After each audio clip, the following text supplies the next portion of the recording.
প্রিয় দ্বাদশ শ্রেণীর শিক্ষার্থীবৃন্দ, অনলাইন ক্লাসে তোমাদের স্বাগতম। আশা করি তোমরা সকলেই ভালো আছো। আমরা দ্বাদশ শ্রেণীর দ্বিতীয় পত্র থেকে আধুনিক পদার্থবিজ্ঞানের সূচনা এই অধ্যায়টা পড়ছিলাম।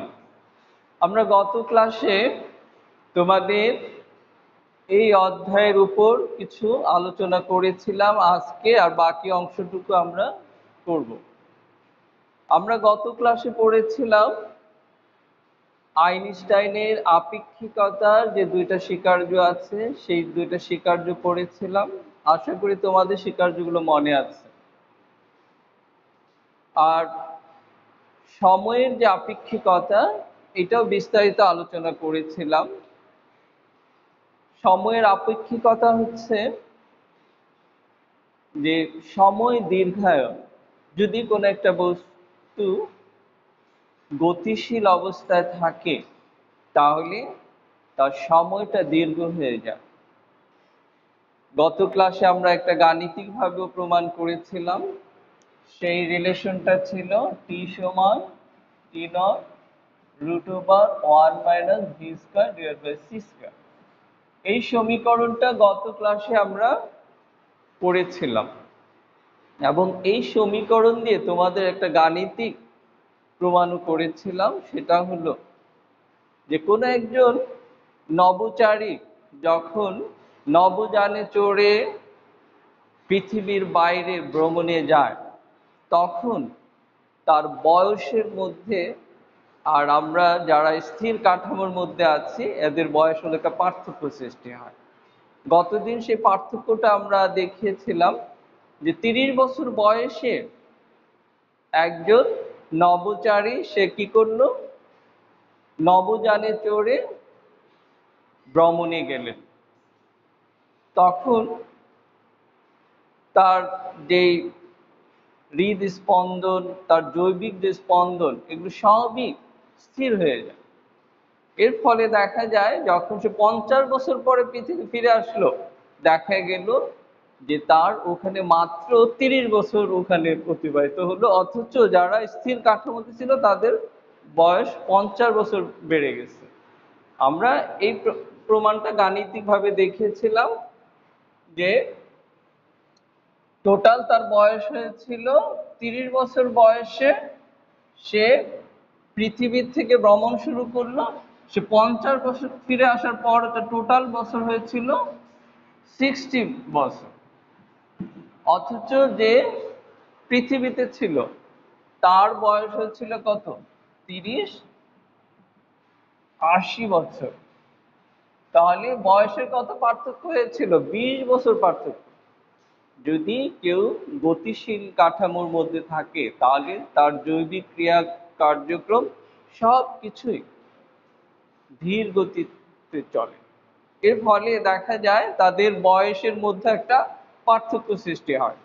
তাহলে এই প্রমাণটা গতদিন আমরা তোমাদের দেখিয়েছিলাম। আজকে আমরা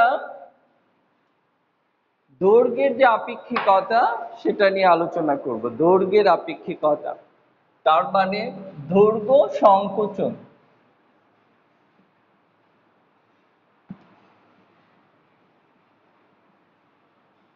গতদিনেরটা ছিল সময় দীর্ঘায়ন আর আজকেরটা হলো দৈর্ঘ্য সংকোচন। গতিশীল থাকলে তার সময়টা দীর্ঘ হয়ে যায়, আর কোন একটা বস্তুর ক্ষেত্রে কি হয়, দৈর্ঘ্যটা কমে যায়।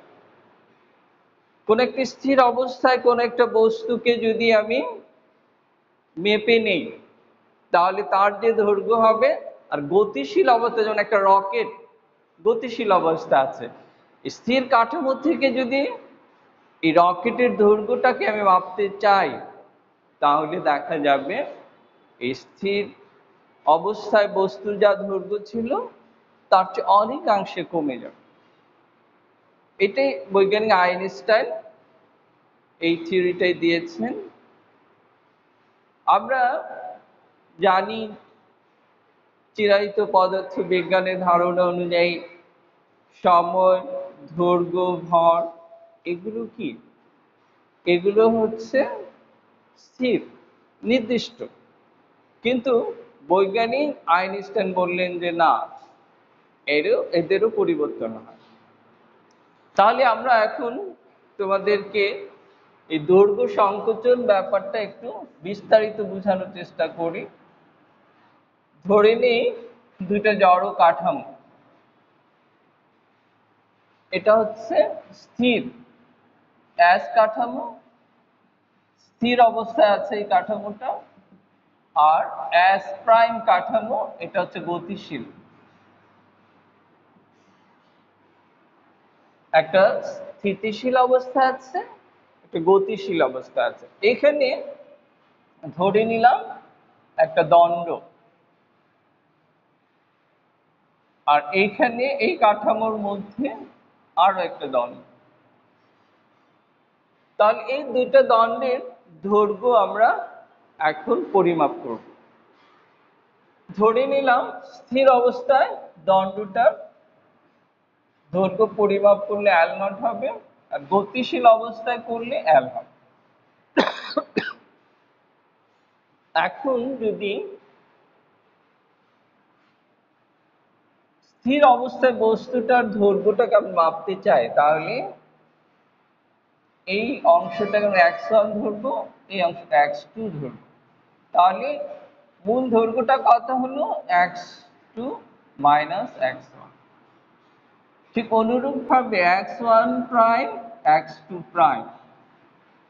এখন এই গতিশীল বস্তুটাকে যদি আমি পরিমাপ করতে যাই, তাহলে দেখা যাবে যেটা হবে x2 prime minus x1 prime.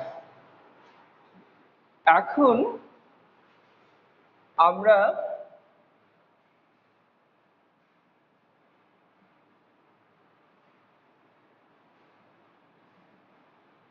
Lawrence, গত ক্লাসে বলেছিলাম যে লরেন্স বিপরীত রূপান্তরের কিছু মান আছে, সেই মানগুলো আমরা এখানে বসাবো।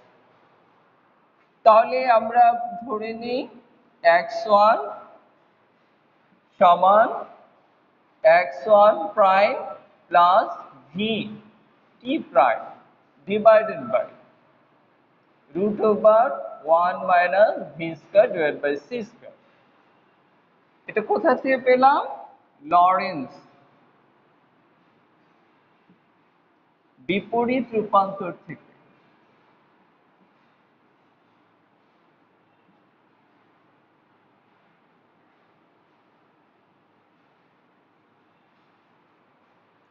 অনুরূপভাবে আমরা x2 এর মানও ওই একইভাবে পাবো, x2 prime V T prime divided by root over 1 minus V square divide by C square. এই x1 এবং x2 এর মানটা আমরা এখন এই সমীকরণে বসাবো। স্থির অবস্থায় আমরা যেই রাশিমালাটা পেয়েছিলাম, সেই রাশিমানে x1 এবং x2 ছিল, এই মানটা আমরা লরেন্স বিপরীত রূপান্তর থেকে বসাবো। তাহলে x2 এর মান কত ছিল? x2 prime V T prime divided by root over 1 minus V square C square, minus এই মাইনাসটা এখানে বলবে। এবার x1 এর মান কত ছিল? x1 prime plus V T prime root over 1 minus V square divide by C square. এখন যদি আমরা লসাগু নিই, 1 minus V square divide by C square, তাহলে কত হয়? x2 prime V T prime minus x1 prime minus এই minus দেবেন, গুণ হয়ে যাবে মাইনাসে প্লাসে মাইনাস, তার কি হলো? এটা V T prime.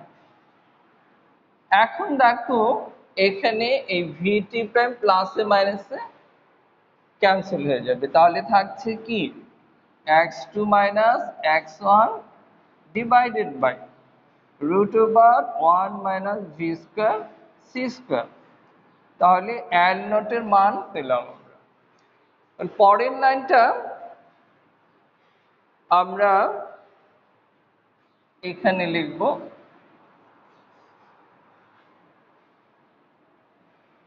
x2 minus x1। এটা আমরা এখানে একটা প্রাইম ছিল, তাই তো?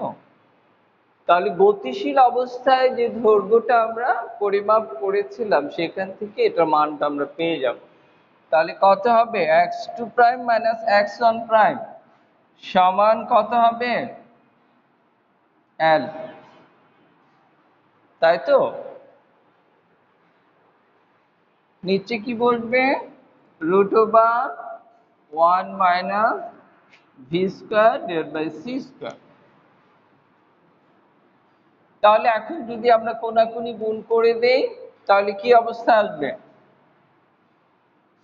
l সমান l naught √1 minus V square C square.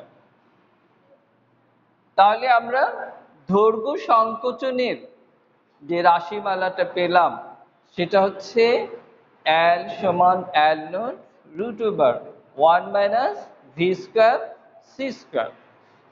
বৈজ্ঞানিক আইনস্টাইন যে কথাটা বলেছেন দৈর্ঘ্য সংকোচন, তার মানে একটা রকেট যখন একটা গতিশীল অবস্থায় থাকবে তখন এটা যদি আমরা স্থির কাঠামো থেকে এটাকে পর্যবেক্ষণ করি, এটা পরিমাপ করি, তাহলে দেখা যাবে যে এটার দৈর্ঘ্যটা কিছু কম মনে হবে। এখন এই সূত্রের সাহায্যে আমরা সেটা ক্যালকুলেশন করেও দেখাতে পারবো। এখন সেটা কত হবে আমরা দেখে নিই।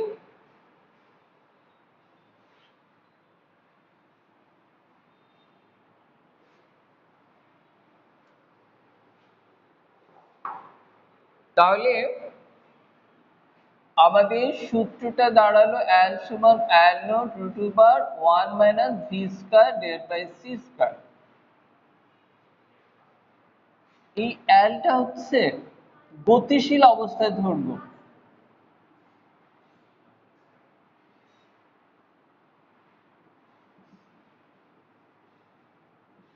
আর l নটটা হচ্ছে স্থিতিশীল অবস্থায় দৈর্ঘ্য।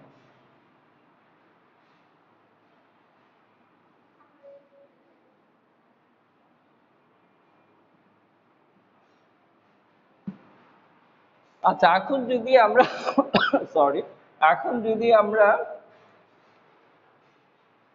ক্যালকুলেশন করি যে একটা রকেট একটা নির্দিষ্ট গতিবেগ নিয়ে যাচ্ছে, একটা রকেট কত গতিবেগ নিয়ে যাচ্ছে? ধরি একটি rocket 2.26 into 10⁸ metre per second বেগে গতিশীল। গতিশীল হলে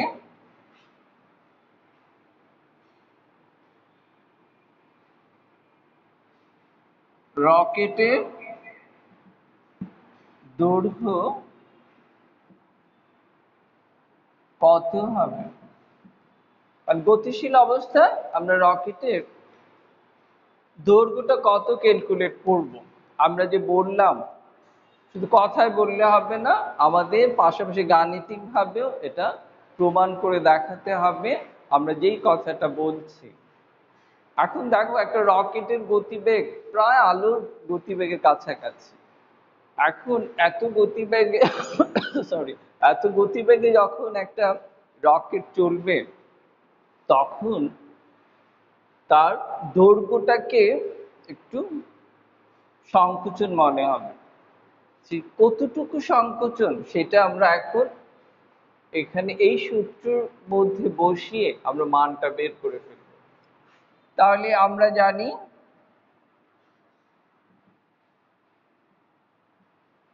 L সমান L naught root over 1 minus V square C square. তাহলে L naught root over 1 minus এই ভি এর মানটা আমরা এখানে দিয়েছি 2.26 10 টু দি পাওয়ার 8 এত ইনটু সি দিতে হবে। তার কারণ কি, আলুর ব্যাগের এতগুলো। তাহলে আমরা যদি এখানে মানটা বসাই, আচ্ছা এখানে সি না দিলেও হবে, আমি এখানে কারণ সি এর একটা নির্দিষ্ট মান তো আমাদের জানা আছে 2.26 10 টু দি পাওয়ার 8 এবং আমরা সিটাকে বলি আলুর ব্যাগ। আলুর ব্যাগ তো তোমাদের নিশ্চয়ই জানা আছে, আলুর গতিবেগ হচ্ছে 3 × 10⁸ মিটার পার সেকেন্ড। তাহলে এই মানটা আমরা বসাবো 3 × 10⁸।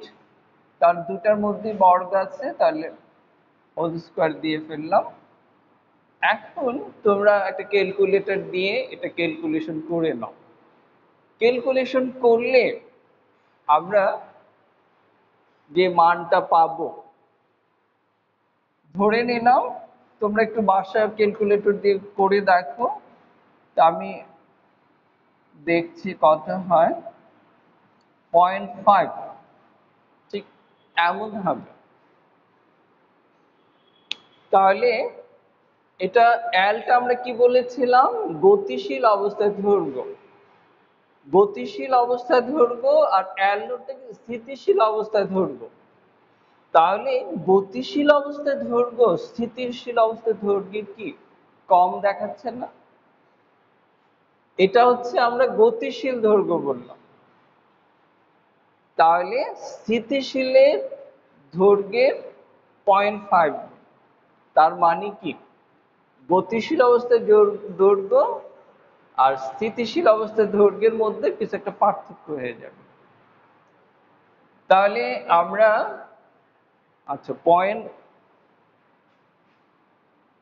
তোমরা একটু ক্যালকুলেশন করে দেখো কত হয়। এটা তো আমি আনুমানিক ভাবে বললাম। তাহলে এখানে যে মানটা হবে সেই মানটা তোমরা এখানে বসাবে।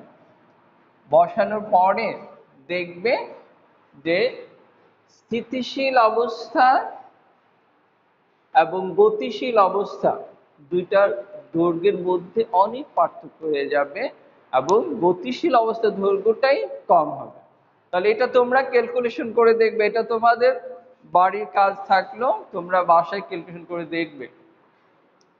তাহলে দৈর্ঘ্য সংকোচন সংক্রান্ত যা ছিল তা আমরা বললাম। এখন আমরা অনুরূপভাবে আমরা ভরের আপেক্ষিকতা সম্পর্কে কিছু আলোচনা করি। ঠিক অনুরূপভাবে আমরা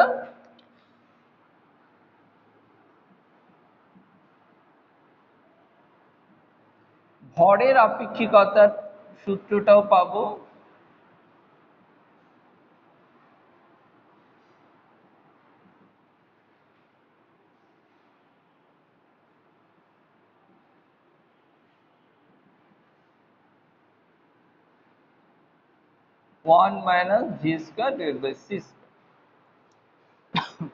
তাহলে দেখো আমরা সময় দীর্ঘায়ন, দৈর্ঘ্য সংকোচন এবং ভরের আপেক্ষিকতা এই সূত্রগুলো আমরা গাণিতিকভাবে দেখলাম এবং গাণিতীয় দেখে এগুলো যদি আমরা প্রমাণ করতে চাই তারপরও এগুলো প্রমাণ করতে পারবো।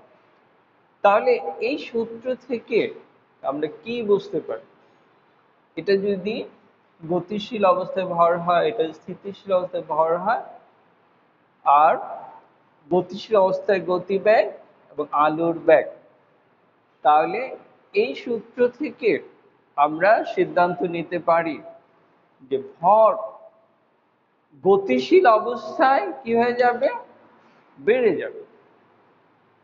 গতিশীল অবস্থায় যেমন সময় দীর্ঘায়ন হয়ে যায়, দৈর্ঘ্য সংকোচন হয়ে যায়, ঠিক অনুরূপভাবে ভরও আপেক্ষিক। ভরও পরম কিছু না, এই ভরটাও কি হবে, তোমার বেড়ে যাবে।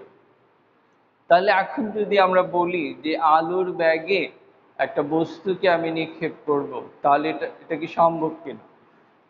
এটা কখনো সম্ভব না। তার কারণ হচ্ছে কোন একটা বস্তুকে যখন আলুর ব্যাগে নিক্ষেপ করা হবে তখন বস্তুটার ভর হয়ে যাবে কি অসীম।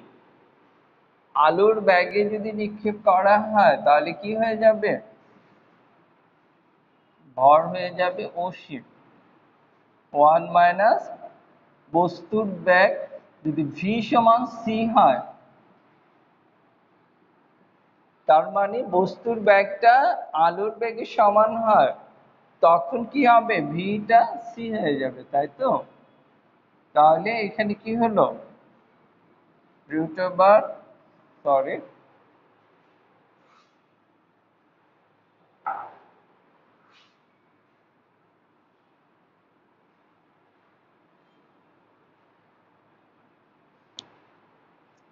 তাহলে এখানে দেখা যাচ্ছে যে অসীম হয়ে যাবে, বস্তুর ভরটা হয়ে যাবে কত, অসীম। তাহলে যদি অসীম হয়ে যায় তাহলে এটা সম্ভব নয়। তাহলে আমরা আইনস্টাইনের ধারণা থেকে আমরা বলতে পারি যে বস্তুর ভরও পরম কিছু নয়, এটা আপেক্ষিক, এবং এই ভরটা কি হয়, গতিশীল অবস্থায় বেড়ে যায়। সুতরাং যদি আলোর বেগের সমান চলে যায় তখন কি হবে, এটা তখন বস্তুর ভরটা অসীম হয়ে যাবে এবং সেটা অসম্ভব।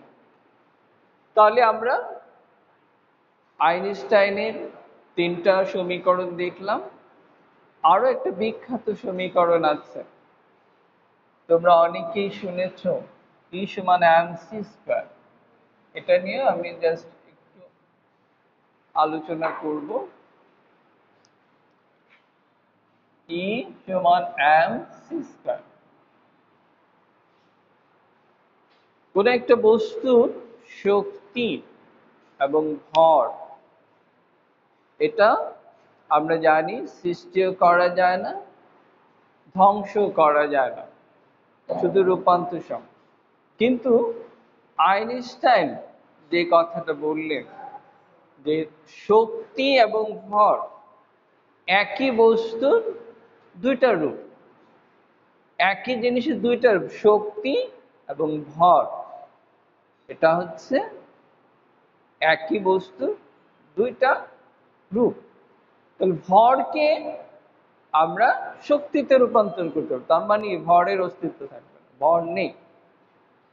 ভরকে শক্তিতে রূপান্তর করা যায়, তার মানে ভর ধ্বংস করা যায়। আবার শক্তিকেও ভরে কনভার্ট করা যায়। তাহলে আমরা E সমান mc স্কয়ার যে সূত্রটা জানি, বিখ্যাত সূত্র, সেটা হচ্ছে ভরকে শক্তিতে রূপান্তর কর। তাহলে আমরা ভরকে যদি শক্তিতে রূপান্তর করতে পারি তাহলে কি হলো, ভরের অস্তিত্ব নষ্ট হয়ে গেল, তাই না?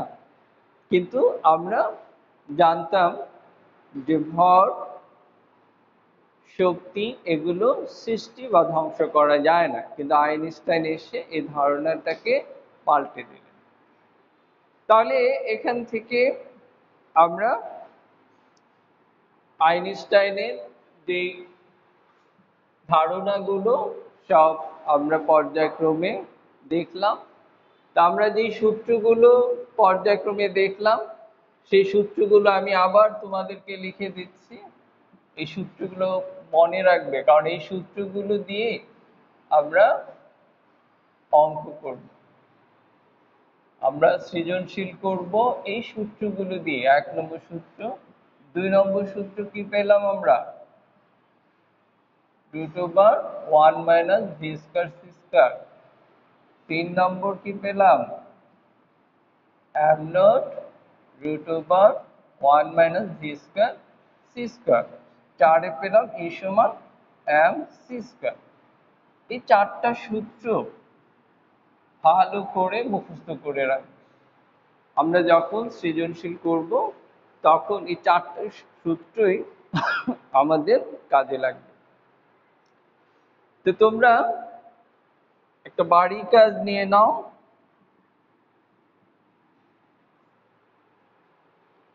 একটি রকেট, সবাই লিখো, খাতায় লিখো, একটি রকেট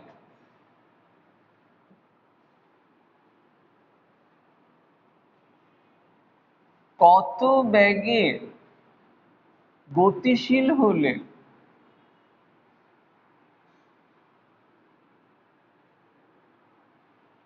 একটি রকেট কত বেগে গতিশীল হলে এর গতিশীল অবস্থার দৈর্ঘ্য গতিশীল অবস্থার দৈর্ঘ্য স্থিতিশীল অবস্থার দৈর্ঘ্যের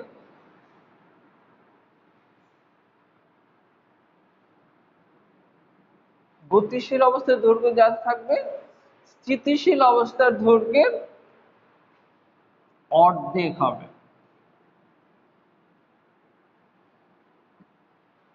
তাহলে এই অঙ্কটা তোমরা বাসায় চেষ্টা করবে। এটা তোমাদের হোমওয়ার্ক থাকলো। তোমাদের এখানে এই চারটা সূত্রের মধ্যে একটা সূত্র তোমাদের বেছে নিতে হবে। যেহেতু এখানে দৈর্ঘ্যের কথা বলা আছে, সুতরাং 2 নং সূত্রটা দিয়েই আমরা এই অঙ্কটা করতে পারবো। তোমরা বাসায় ভালো করে চেষ্টা করলেই পারবে।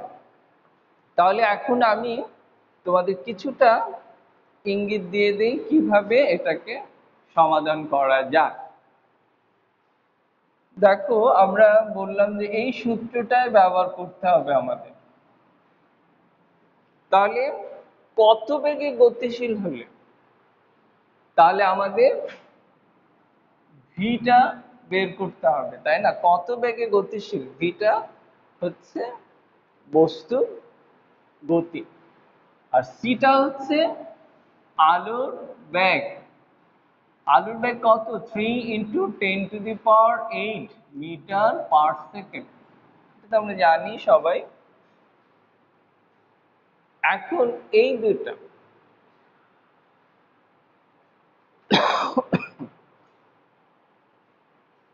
বলছে গতিশীল অবস্থায় দৈর্ঘ্য। গতিশীল দৈর্ঘ্য আমরা কোনটা ধরেছিলাম বলতো? গতিশীল দৈর্ঘ্য ধরেছিলাম আমরা গতিশীল দৈর্ঘ্য, গতিশীল অবস্থায়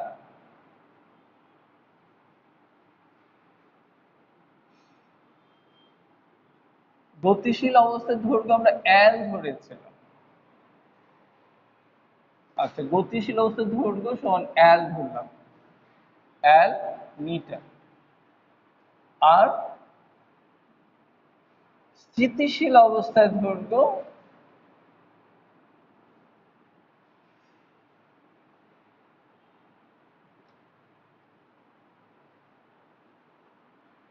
এল নট।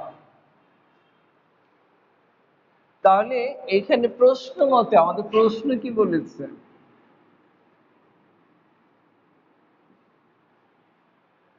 গতিশীল অবস্থায় দৈর্ঘ্য, গতিশীল দৈর্ঘ্য কত? এল। স্থিতিশীল অবস্থার দৈর্ঘ্যের অর্ধেক, স্থিতিশীল অবস্থার অর্ধেক। তাহলে এটা হয়ে যায় আমরা গতিশীল অবস্থায় দৈর্ঘ্য স্থিতিশীল অবস্থায় দৈর্ঘ্যের অর্ধেক, এই কথাটা এখানে বলা আছে। তাহলে সমস্ত মান যদি আমরা এই সমীকরণে বসিয়ে দেই তাহলে আমাদের ভি এর মানটা বের হয়ে যাবে। আমি আমি আরেকটু তোমাদেরকে সহযোগিতা করে রাখি, তোমরা শুধু বাসায় ক্যালকুলেশন করে মিলিয়ে নেবে। তাহলে তোমরা ডান পাশে একটা দাগ দিয়ে এখানে লিখবা যে দেয়া আছে, কি কি দেয়া আছে সেটা আমরা লিখছি, দেয়া আছে, তাই না? এই জিনিসগুলো দেয়া আছে। তাহলে এখন আমরা ফাইনাল যখন আসবো তখন লিখবো আমরা জানি। আমরা কি জানি? কি কি দেয়া আছে এই রাশিমালাগুলো কোথায় আছে, কোন সমীকরণে আছে? 2 নং সমীকরণে আছে। তাহলে n সমান n naught root over 1 minus V square C square. তাহলে এখন আমরা এই সমীকরণটাকে n ডিভাইডেড বাই l নটটাকে এই পাশে নিয়ে আসলাম। তাহলে থাকলো কি 1 minus V square C square. এখন উভয় পক্ষকে বর্গ করে ফেলি, l by l naught whole square root over 1 minus V square C square whole square. উভয় পক্ষে আমরা বর্গ করে নিলাম। এখন এখানে আমরা আরেকটা স্টেপ করে রাখি, সেটা হলো এই l নটটাকে এই পাশে নিয়ে আসি, সমান হাফ l বাই l, এটা নিচে চলে যাবে। তাহলে l বাই l সমান হাফ। তাহলে এখানে l বাই l নট সমান কত?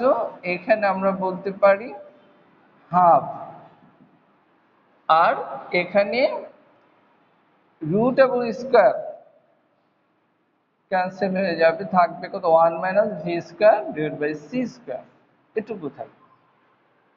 তাই তো? এরপরে স্টেপটা কি হবে? এই অংশ, যেহেতু আমরা ভিটা বের করব, এই জন্য এই অংশটাকে এই পাশে নিয়ে আসি, V square divide by C square. তাহলে 1 মাইনাস 1 ডিভাইড বাই 4, 2 এর বর্গ 4। তাহলে কত? অতএব ভি স্কয়ার সমান সি স্কয়ার 1 মাইনাস 1 4। ভি সমান কি হবে? Root over C square 1 minus 1 4। এই ক্যালকুলেশনটুকু তোমরা করতে পারবে না বাসায়? এই ক্যালকুলেশনটুকু বাসায় তোমরা করবে। তাহলে সি এর মান কত বসাবে? সি এর মানটা তো আমরা ওখানে বসিয়েছি, কত আছে? তাহলে এই সিটাকে যদি আমরা রুটের বাইরে নিয়ে আসি, তাহলে কত হয়? 1 মাইনাস 1 4। আর সি এর মান 3 into 10 to the power 8, 1 minus 1 4। এখন দেখো আরো সহজ করে দিলাম। ভি এর মানটা কত হবে তোমরা নেক্সট ক্লাসে আমাকে বলবে, ঠিক আছে? তাহলে দেখো, একটা রকেট যদি গতিশীল অবস্থায় থাকে, তাহলে তার দৈর্ঘ্যটা কমে যাবে। আর কমে গেলে কত কমবে? আমি বলেছি যে অর্ধেক হয়ে যাবে। যদি অর্ধেক হয়ে যায়, তাহলে এর গতিবেগটা কিন্তু ওই পরিমাণে হতে, প্রায় আলোর বেগের কাছাকাছি চলে যাবে। সেই গতিবেগটা তোমরা ক্যালকুলেট করে দেখবে, 3 ইন্টু 10 টু 8 আলোর গতিবেগ, তো এর চেয়ে কিছু কম হয়। তাহলে তোমরা বাসায় পড়াশোনা করবে, আর স্বাস্থ্যবিধি মেনে চলবে, বাবা মার কথা শুনবে, ইবাদতবন্দি করবে, সময় অপচয় করবে না। অযথা মোবাইল দেখে সময় অপচয় না করে কিছু কিছু বই দেখার অভ্যাস করো। এই বই দেখে তোমরা যা যা পড়ানো হচ্ছে এগুলো একটু চর্চা করতে থাকো, কারণ তোমাদের সামনে প্রাক নির্বাচনী পরীক্ষা, তোমরা এর জন্য প্রস্তুতি নিতে থাকো। আমরা নেক্সট ক্লাসে এই অধ্যায়টাই শেষ করে দেওয়ার চেষ্টা করব। ওখানে আমরা ফটো ইলেকট্রিক এফেক্ট নিয়ে আলোচনা করব, তোমরা ওই অংশটা একটু দেখে রাখবে। তাহলে তোমরা ভালো থাকো, সুস্থ থাকো, ঠিকভাবে পড়াশোনা করে তোমরা